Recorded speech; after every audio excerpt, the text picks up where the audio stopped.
Hello everyone, welcome to Knowledge Plus. इस video में आज हम लोग 3 जून 2020 के करंट अफेयर को देखने जा रहे हैं, जो कि बेस्ट होगा डिफरेंट न्यूज़पेपर से। तो आइए शुरू करते हैं आज का वीडियो। तो सबसे पहला न्यूज़ यहाँ पे कि निसर्ग बैरल्स टुवर्ड मुंबई। तो निसर्ग जो है मुंबई में लैंड करने वाला है। हल्का फुल्का बारिश भी वहाँ पे होने लगा है अभी, ठीक है। और सिटी को रेड अलर्ट पर जारी कर दिया गया है। तो हम लोग यहाँ साइक्लोन के बारे में देख लेते हैं। तो साइक्लोन एक्चुअली होता है कि लो डिप्रेशन बीच में होता है और चारों तरफ हाई डिप्रेशन होता है, ठीक है। बीच में लो डिप्रेशन और चारों तरफ हाई डिप्रेशन होता है, ठीक है। तो इस तरीके से जो रोटेशन होता है, अंदर में लो और बाहर मतलब सेंटर पे लो और चारों तरफ हाई प्रेशर जब होता है तो इसको हम लोग साइक्लोन बोलते हैं, ठीक है। साइक्लोन एंटी क्लॉकवाइज होता है नॉर्दर्न हेमिस्फीयर में और क्लॉकवाइज होता है सदर्न हेमिस्फीयर में। तो सदर्न हेमिस्फीयर में क्लॉकवाइज और नॉर्दर्न हेमिस्फीयर में एंटी क्लॉकवाइज होता है, ठीक है।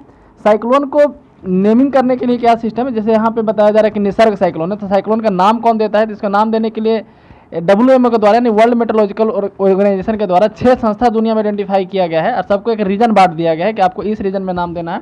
मतलब हर किसी को एक रीजन आइडेंटिफाई कर दिया गया है कि किस रीजन में किसको नाम देना है, ठीक है। तो यहाँ पे साइक्लोन निसर्ग जो है नाम दिया गया है बांग्लादेश के द्वारा, ठीक है। बांग्लादेश के द्वारा नाम दिया गया। तो बांग्लादेश का नाम क्यों दिया है?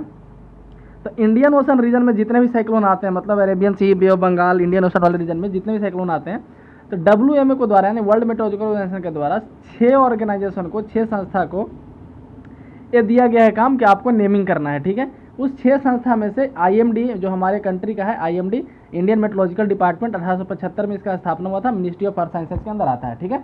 तो IMD को यह काम दिया गया कि इंडियन ओशन में जितने भी साइक्लोन आएंगे उसके नेमिंग का जिम्मा जो है IMD को दिया गया है, इंडियन मेट्रोलॉजिकल डिपार्टमेंट को दिया गया है। तो इसमें जो है क्या है, IMD के द्वारा 13 कंट्री का ग्रुप बनाया गया है, ठीक है। 13 कंट्री से बोला गया कि आप लोग 13 नाम दीजिए यहाँ पे पहले ही ऑलरेडी। तो टोटल हो गया 169, ठीक है।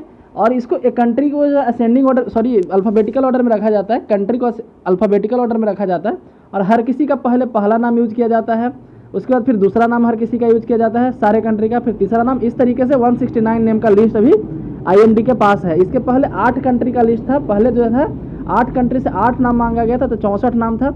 जो लास्ट नेम था 64 नेम में जो सबसे लास्ट नेम था वो था अम्फान, जो कि थाईलैंड के द्वारा दिया गया था। तो जब वो लिस्ट खत्म हो गया तब 13 कंट्री के द्वारा एक लिस्ट बनाया गया। तो 13 × 13 यानी 169 नेम का एक लिस्ट अभी IMD के पास है।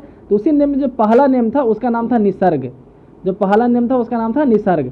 तो ये निसर्ग बांग्लादेश के द्वारा दिया गया है। तो इसमें लिस्ट में कौन कौन है, 13 कंट्री कौन कौन है, तो हम लोग देख लेते हैं। तो पहले कौन था? पहले 8 था, Bangladesh, India, Maldives, Myanmar, Oman, Pakistan, Sri Lanka, Thailand. Bangladesh, India, Maldives, Myanmar, Oman, Pakistan, Sri Lanka, Thailand, ये 8 कंट्री पहले थे।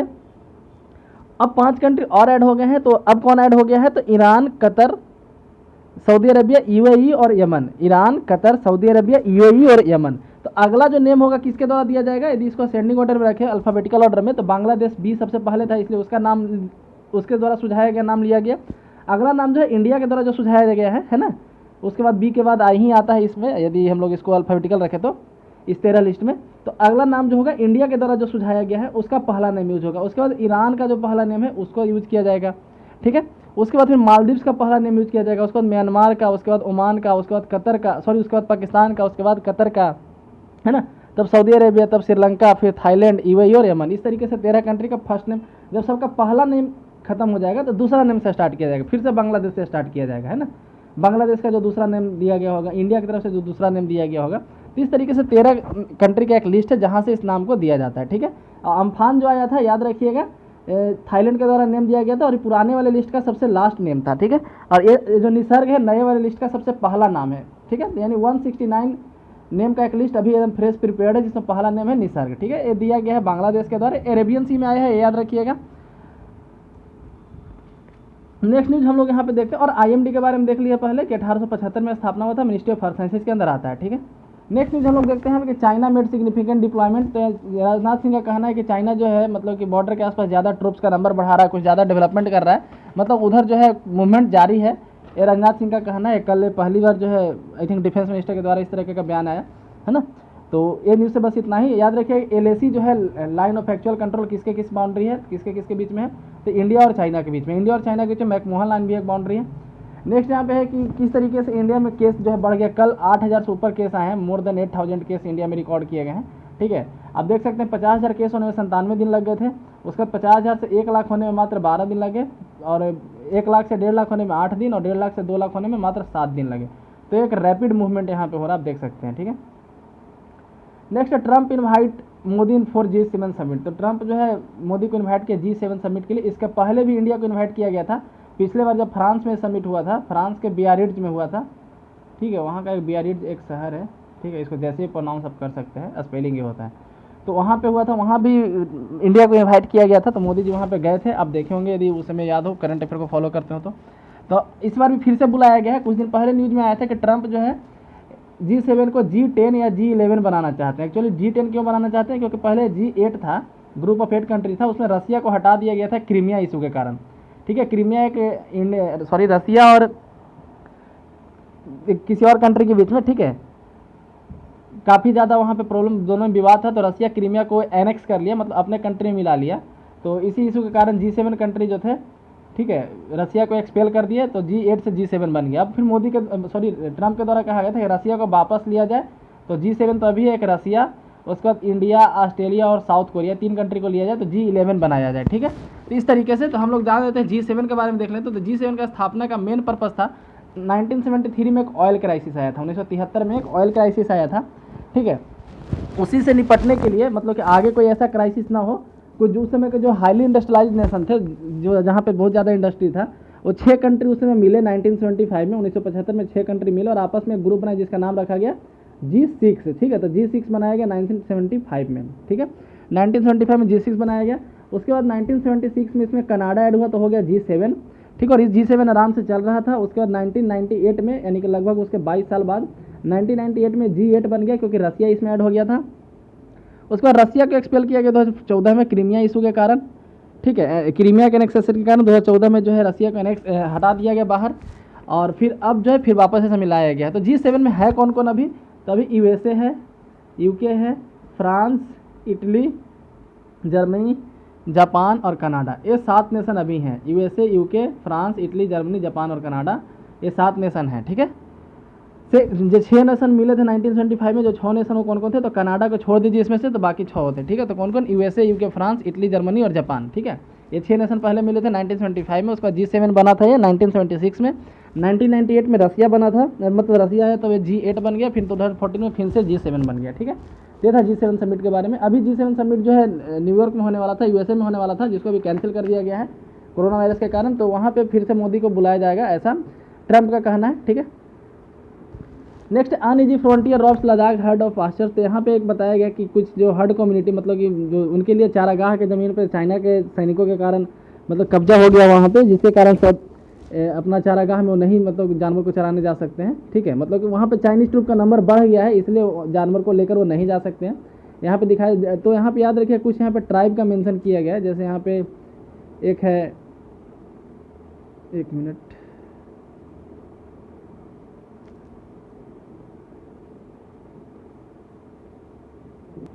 जैसे यहाँ पे दिया गया चांगपा कम्युनिटी के बारे में। तो चांगपा कम्युनिटी पूछा जाए कहाँ रहते हैं, तो लद्दाख में रहते हैं।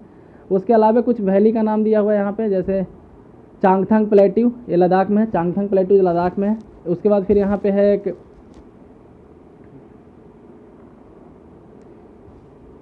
डेमचोक, ठीक है। तो डेमचोक भी लद्दाख में, एग्जाम में पूछा गया था एक बार किसी एग्जाम में, अभी नाम नहीं याद एग्जाम का, लेकिन एग्जाम में पूछा गया था कि डेमचोक वैली कहाँ पे, तो लद्दाख में है, ठीक है। तो इस तरीके से याद रखिएगा 2-3 न्यूज़ यहाँ पे। पश्मीना गोट जो है, पश्मीना गोट और याक कहाँ मिलता है, तो याक में, लद्दाख वाले एरिया में मिलता है, ठीक है।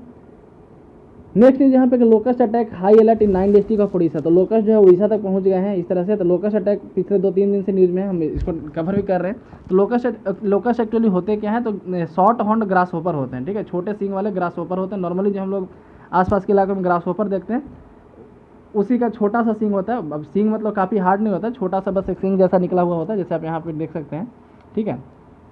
यही लोकस्ट होते हैं। लोकस्ट 3 तरह के होते हैं, एक होते हैं डेजर्ट लोकस्ट, एक होते हैं माइग्रेटरी लोकस्ट, उसके बाद होते हैं रेड लोकस्ट। लोकस्ट एक्चुअली कई तरह के होते हैं, जैसे माइग्रेटरी लोकस्ट को बॉम्बे लोकस्ट, माइग्रेटरी लोकस्ट कई तरह के होते हैं, बॉम्बे लोकस्ट भी होता है, इसलिए किसी किसी बुक में आपको बॉम्बे लोकस्ट का मेंशन मिलेगा। तो मेनली ये 3 तरह के होते हैं, फिर बाकी इन्हीं का सब कैटेगरी है, ठीक है।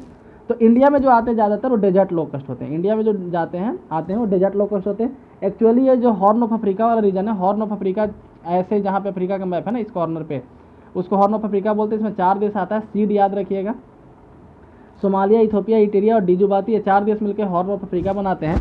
और हॉर्न ऑफ अफ्रीका वाले रीजन से आते हैं ओमान वगैरह होते हुए, सऊदी अरब और पाकिस्तान होते हुए फिर इंडिया में इंटर करते हैं। तो ये हमेशा ग्रुप बना करके रहते हैं, दिन में फ्लाई करते हैं, दिन में लगभग 150 किलोमीटर एक दिन में उड़ जाते हैं, ठीक है।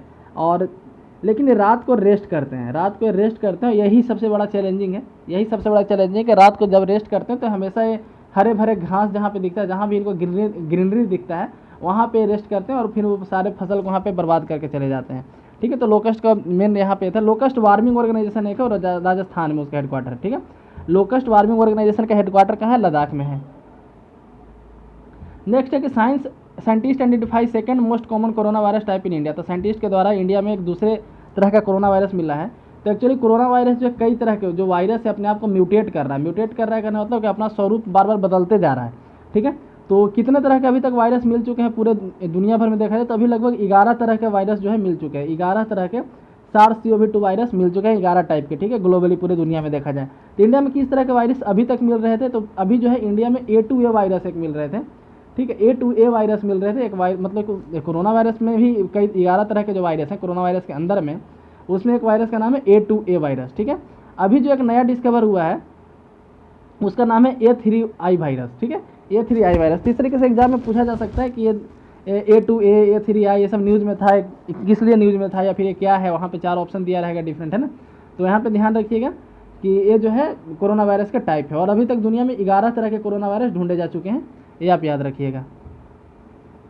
नेक्स्ट यहाँ पे Nisarga patient shifted as precaution. तो हम लोग निसर्ग के बारे में भी वहाँ पे डिस्कस कर लिए हैं। यहाँ पे IMD के बारे में पढ़ते हैं। IMD का स्थापना 1875 में हुआ था, मिनिस्ट्री ऑफ अर्थ साइंसेज के अंदर आता है। इसके द्वारा कलर कोडेड वार्निंग जारी किया जाता है। तो 4 कलर कोडेड वार्निंग होते हैं इसमें। सबसे पहला होता है ग्रीन, ग्रीन का मतलब होता है ऑल इज वेल, ग्रीन का मतलब होता है ऑल इज वेल। उसके बाद आता है येलो, येलो का मतलब होता है बी अवेयर, ये कहीं नोट कर लीजिएगा या फिर याद कर लीजिएगा, येलो का मतलब होता है बी अवेयर। उसके बाद आता है ऑरेंज वार्निंग, ऑरेंज वार्निंग का मतलब होता है बी प्रिपेयर, है ना, प्रिपेयर हो जाइए। और उसके बाद आता है रेड वार्निंग। तो रेड वार्निंग मतलब कि टेक एक्शन, ठीक है। इस तरीके से यहाँ पे कुछ मेंशन बॉडी है, जैसे NDRF मेंशन, NDRF का स्थापना किया था NDMA एक्ट 2005 के तहत इसका स्थापना किया था। एक्चुअली 2002 में जो भुज में भूकंप आया था गुजरात में, ठीक है, उसके बाद इंडिया को ऐसा महसूस हुआ कि एक ऐसा स्पेशल बॉडी होना चाहिए जो डिजास्टर से लड़े, है ना। जब भी किसी भी तरह का आपदा है, भूकंप आए, सुनामी आए, तो उसी बॉडी को हम लोग मैदान में उतारे। तो उसके लिए एक ऐसा बॉडी की जरूरत है, तो NDRF का स्थापना उसी के लिए किया था। NDMA एक्ट लाया गया था, national disaster management authority act 2005, उसी के तहत NDRF का स्थापना किया गया था, ठीक है। इंडिया पहला ऐसा कंट्री जहाँ पे एक डिजास्टर से लड़ने के लिए एक स्पेशल फोर्स बनाया गया है। और NDMA के तहत 3 बॉडी बनाए गए हैं। केंद्र स्तर पे NDMA जिसके चेयरमैन होते हैं प्राइम मिनिस्टर, स्टेट स्तर पर SDMA, ठीक है, मतलब स्टेट डिजास्टर मैनेजमेंट अथॉरिटी, और उसके बाद डिस्ट्रिक्ट स्तर पर होता है DDMA यानी डिस्ट्रिक्ट डिजास्टर मैनेजमेंट अथॉरिटी, इसके चेयरमैन होते हैं DM, स्टेट वाले को होते हैं चीफ मिनिस्टर और सेंटर पे प्राइम मिनिस्टर, ठीक है। ये था NDRF के बारे में।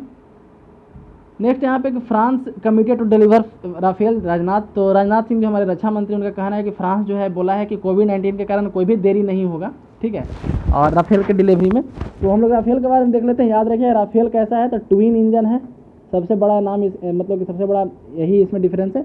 राफेल ट्विन इंजन है, डबल सीटर है, ट्विन इंजन डबल सीटर, जाहिर सी बात है ट्विन इंजन है तो डबल सीटर भी होगा।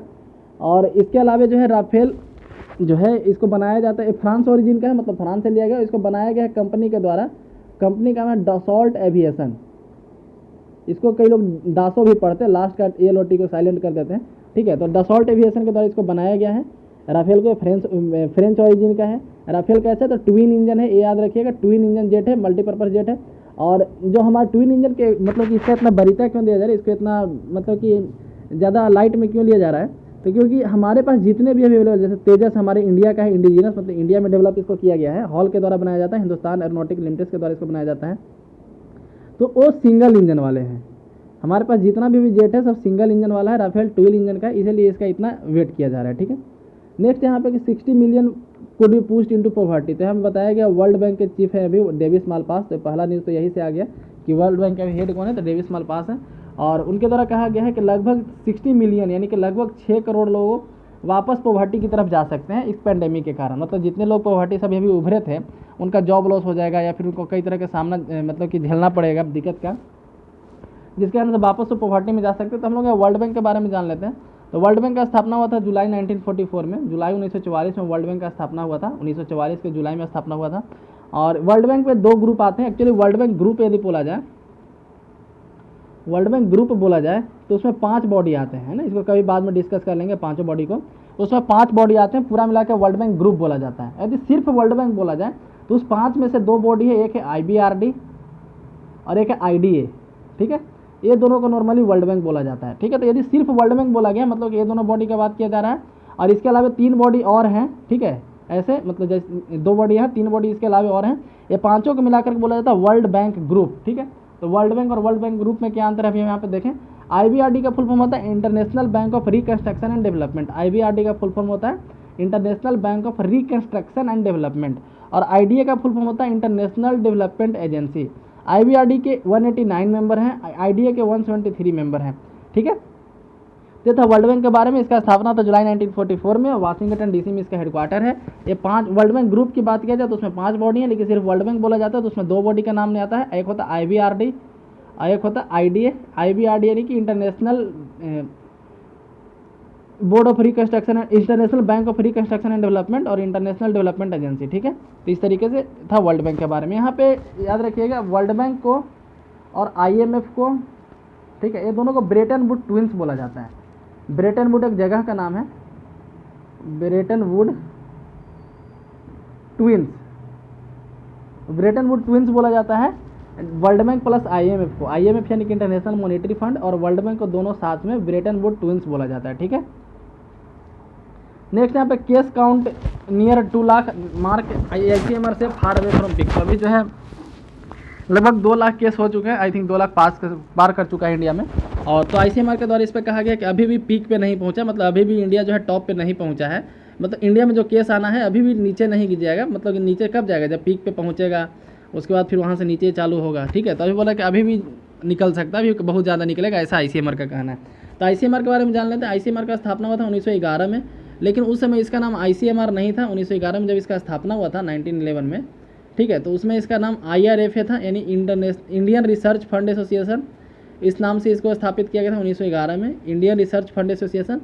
फिर उसके बाद 1912 में इसका नाम रख दिया गया ICMR, Indian council of medical research. इसका काम क्या है, तो बायोमेडिकल रिसर्च को प्रमोट करना, हेडक्वार्टर न्यू दिल्ली में, ठीक है। तो था ICMR के बारे में। नेक्स्ट है CSIR research institute identifies unique trait in virus in India. तो वायरस का एक नया टाइप यहाँ पे मतलब जो हम लोग अभी पढ़े उसी के बारे में यहाँ बताया गया।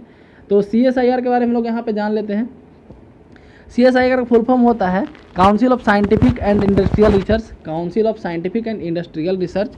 इसका स्थापना हुआ था 26 सितंबर 1942 को, 26 सितंबर 1942 को इसका स्थापना हुआ था council of scientific and industrial research के रूप में।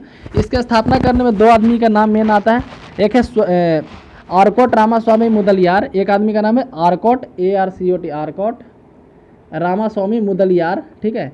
उसके अलावा एक और है शांति स्वरूप भटनागर। ये 2 आदमी मिलकर के CSIR का स्थापना किए थे। CSIR का स्थापना में 2 आदमी का नाम आता है, आर्कोट रामास्वामी मुदलियार और शांति स्वरूप भटनागर। इसके जो प्रेसिडेंट अभी होते हैं CSIR के जो हेड प्रेसिडेंट होते हैं वो PM होते हैं कंट्री के, यानी प्राइम मिनिस्टर इसके प्रेसिडेंट होते हैं CSIR के। ये ministry of science and technology के अंदर आता है और ये रजिस्टर किया गया सोसाइटी रजिस्ट्रेशन एक्ट 1860 के तहत। सोसाइटी रजिस्ट्रेशन एक्ट 1860 है, उसके तहत इसको रजिस्टर किया गया है और इसके प्रेसिडेंट PM होते हैं। मिनिस्ट्री ऑफ अर्थ साइंसेज के अंदर आता है। इसके स्थापना में 2 आदमी का मेन नाम है आर्कोट रामास्वामी मुदलियार और शांति स्वरूप भटनागर। 26 सितंबर 1942 की इसका स्थापना हुआ था council of scientific and industrial research, ठीक है। नेक्स्ट है केरला दलित स्टूडेंट किल्स सेल्फ, ठीक है, अपने आप मतलब कि एक सुसाइड कर लिया है, केरला में एक स्टूडेंट है, ठीक है। और पेरेंट बोलते हैं कि unable to attend online class. तो मेन रीज़न इस बताया गया कि ऑनलाइन क्लास को ना अटेंड करना उसके मतलब उसके कारण अपसेट था, वही ये मेन रीज़न बताया गया। तो इस न्यूज़ में हम बताना ये चाहते हैं कि किस तरीके से मतलब इंडिया में अभी भी ऑनलाइन क्लास पॉसिबल नहीं है, मतलब कि ये बोल सकते हैं कि डे ड्रीम है ना, दिन में देखा जाने वाला सपना है ऑनलाइन क्लास इंडिया में। अभी भी इसके कई रीज़न हैं, जैसे हर घर में मोबाइल नहीं है, मोबाइल हो तो कीपैड मोबाइल है, और जैसे एंड्रॉयड सेट नहीं, तो एंड्रॉयड सेट है भी तो एक ही एंड्रॉयड सेट है, तो मान लीजिए घर में 2 बच्चा है तो दोनों कैसे देखेगा, है ना। इस तरह के और कई प्रॉब्लम है। उसके बाद फिर इलेक्ट्रिसिटी का प्रॉब्लम है, देहात एरिया में, गांव के एरिया में, अभी भी रिमोट एरिया में लाइन का कंडीशन उतना अच्छा नहीं है कि मोबाइल चार्ज बार बार किया जा सके, ठीक है। उसके बाद फिर इंटरनेट कनेक्टिविटी का प्रॉब्लम है, रिचार्ज बहुत लोग नहीं करवाते हैं इंटरनेट के लिए, है ना। तो इस तरीके से और भी कई तरह के प्रॉब्लम है। तो अभी भी इंडिया में ऑनलाइन क्लास उतना पॉसिबल नहीं है। एक क्लास 9 का स्टूडेंट था, ठीक है, और इस तरीके का काम इसके द्वारा किया गया। काफ़ी एक मतलब दुखद घटना है। नेक्स्ट है impact of covid on eating habit of older adults. तो जो ओल्डर एडल्ट हैं उनके ईटिंग हैबिट में किस तरह से कोविड-19 का चेंज आया है। तो अमेरिका का एक यूनिवर्सिटी है, यूनिवर्सिटी ऑफ मिशिगन, ठीक है।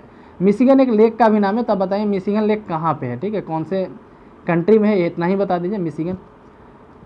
तो बताया जा रहा है कि जैसे यहाँ पे पोल में बताया गया कि 5% पीपल जो थे, ठीक है, ऑनलाइन ग्रोसरी मंगा लिए थे पहले ही, जब कोविड मतलब कि पैंडेमिक लॉकडाउन होने वाला था उसके पहले ही। ये इंडिया का रिसर्च नहीं है, अमेरिका का रिसर्च है, ठीक है। तो वहाँ का बात किया जा रहा है कि वहाँ जब लॉकडाउन होने वाला था उसके 5% मात्र ऐसे ओल्डर पीपल थे जो ग्रोसरी को मंगा लिए थे। वहाँ इंडिया जैसा सिस्टम नहीं है कि जो ओल्डर पीपल है उनके साथ घर के बाकी लोग मेंबर भी रहते हैं। कई बार वहाँ मतलब कि वहाँ ये बात कॉमन है कि जो बूढ़े लोग हैं वो भी अकेले रहते हैं, उनके बाल बच्चे कहीं और काम कर रहे हैं, है ना। तो ऐसा वहाँ पे वहाँ के लिए कॉमन है, ठीक है। तो जो ओल्डर पीपल हैं 5% ऐसे ओल्डर पीपल थे जो ऑलरेडी मंगा चुके थे।